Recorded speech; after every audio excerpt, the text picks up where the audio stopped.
Hey everybody, welcome to Social Problems, welcome to class. Before you watch this, you should have watched my other lecture on what is sociology.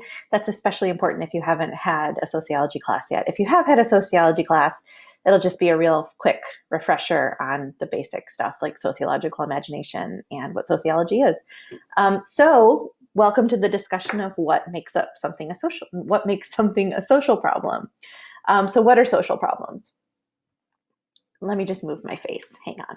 There we go. A social problem is anything that people in a community or people in a society deem undesirable. They consider that to be a social problem. It's a real broad definition of social problem, but it's basically anything groups of people have decided are undesirable. It's very subjective. And we'll talk about that throughout the semester, about how what one person's social problem is another person's piece of activism or retaliation or way of speaking out. We'll talk about that throughout this semester. And I do want you to think about the social problem in terms of the layers that I was talking about with sociological imagination, that there's not one way to approach a social problem. There are lots of ways that we tackle these issues. When we're talking about social problems, we're talking about what are called objective and subjective reality. That's better. Objective and subjective reality. I'm really sorry if moving my head makes any of you seasick. I feel like I should give you some sort of warning, like, I'm gonna move my face now. So objective and subjective realities lead to something called social construction. An objective reality means that we acknowledge that something exists, right? So we acknowledge that this is an issue. Subjective reality is kind of how a problem becomes defined as a problem. So it's based on this idea of the social construction of reality. Basically, the social construction of reality is how we as a society interpret what is happening right now, and the way that a society has sort of illustrated what's happening right now. So, for example, I'm recording this in July of 2020, which is, we're right in the middle of coronavirus here in Florida. And there's lots of social construction of reality happening. There is the reality of most folks, which is this is a problem, and people are wearing masks and taking it very seriously. There are other folks whose reality is I don't see it. No one I know has it, so it's not an issue for me. There are people who are claiming that their reality is that a mask impedes their freedom. And then there's even we can even take in the healthcare worker reality, which is they're seeing the damage that this virus can do every day. And so they have a very kind of structured approach to how they see this. But the social construction of reality is truly how a society has determined what the reality is. And we can look at all sorts of things for examples of this.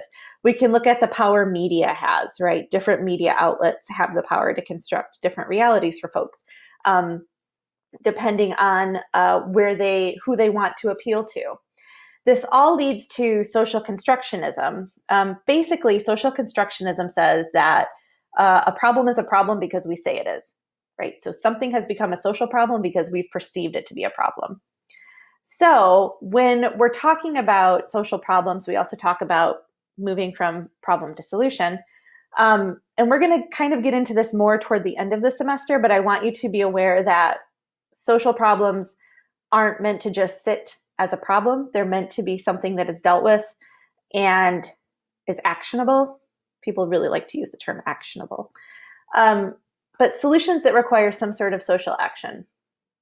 So a social policy, which means that you get a law or some sort of program that helps people, advocates, social advocates. They're people who are trying to offer support, offer solutions, come up with ways to make things better. Maybe they work in elected positions, and also innovation. So this is when you see people create a policy or some sort of amazing way to tackle a problem that no one else has thought of, right? They figure out a way to reframe it.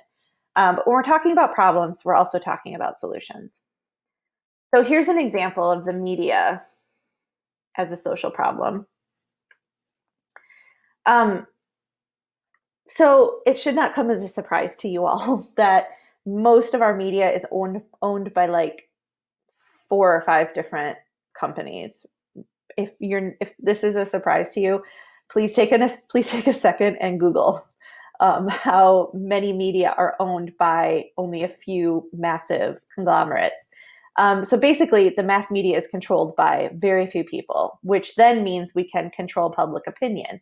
So whatever is considered relevant is determined by those companies, those people, or those entities that own the news or own the media, which means that attention is moved away from other instances. So one really basic way to think about this is there's a lot of conversation about lack of diversity in our media, just in terms of like how many people of color are in movies or how many women are involved in music. Or if we look at awards shows, right, like you have the Oscars and how representation isn't really there, right, of diverse groups of folks.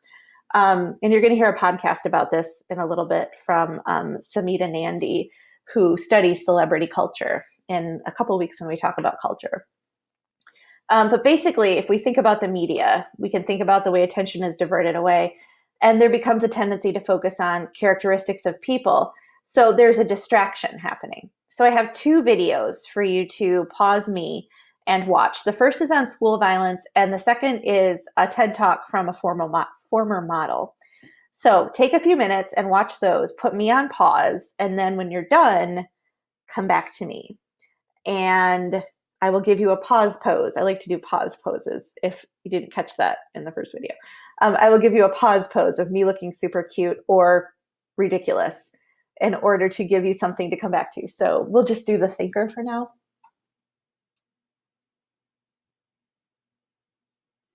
Okay, are you done? Did you watch them? Did you love them? I knew you would.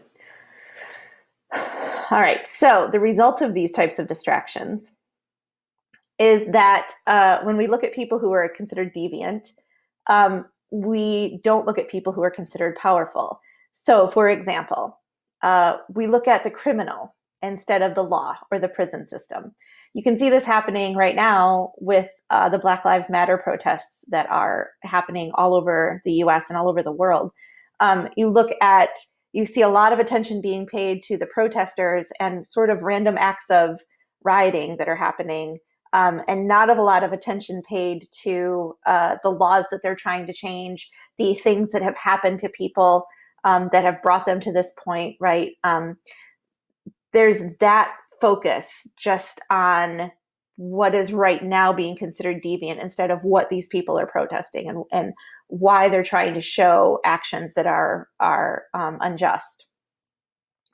Or, for example, we explore the culture of the rich, we explore the culture of the poor. So we try and understand why are people poor instead of saying what is happening with wealthy folks that contributes to poverty. So when we're talking about sociology and social problems, sociology brings what you'll learn as you go through research methods next week, sort of a systemic approach to understanding social problems and trying to come up with a relationship between individual and society. So this is how sociology and social problems meet and how they're combined. So that is your brief introduction into what makes something a social problem, and I will see you next time. Bye.